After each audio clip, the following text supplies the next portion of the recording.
মাটি কাটা টিলা থেকে এইটা নিয়ে একের পরে এক ফোন আসবে, হ্যাঁ এই সাহেব এখানে টিলা কাটতেছে। আমরা কেন নদী দূষণ, খাওয়া দূষণ করবো? আমরা কেন হাওয়া দূষণ করবো? এই একটু শুকনো মৌসুম আসছে না, আসছে তো, এখন শুরু হয়ে গেল মাটি কাটা টিলা কাটা, কি বলেন শুরু হবে? এই যে শুকনো মৌসুমে শুরু হয়ে যায় মাটি কাটা টিলা থেকে এইটা নিয়ে একের পরে এক ফোন আসবে, হ্যাঁ এই সাহেব এখানে টিলা কাটতেছে। আমাদের এই মৌলভীবাজার অপরূপ আর সৌন্দর্যের কারণ হচ্ছে টিলা, হাওর, চা বাগান, রাবার বাগান, লেজ, জলপ্রপাত আছে না, আমাদের গিরিখাত, সবকিছু মিলায় আমাদের এই মৌলভীবাজার সবুজ বেষ্টিত, তাই তো নাকি?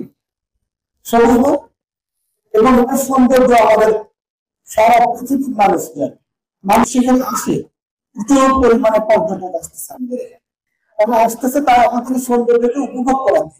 বাংলাদেশের প্রথম ইমিউনিটি বুস্টার সমৃদ্ধ ফ্যান্টাস্টিক হ্যাপি এনার্জি বিস্কিট। আমরা যদি নিজের ব্যক্তিগত স্বার্থের জন্য কোনো টিলা কেটে ফেলি, একটা সময় তার টিলা থাকবে না। আমরা আমাদের জন্য নতুন প্রজন্ম আসবে, তাদের জন্য আমরা কি রেখে যাবো? প্লাস্টিকের বোতল, নদী দূষণ, মাটি দূষণ, সরকারি ব্যাংক, রাস্তা দখল করে চলাচলে বিঘ্ন করা, টিলা কেটে সমান করা, এইগুলো রেখে যাবো? আমরা ভোগ করে যাবো, নতুন প্রজন্ম কিছু ভোগ করবে না, কি বলেন?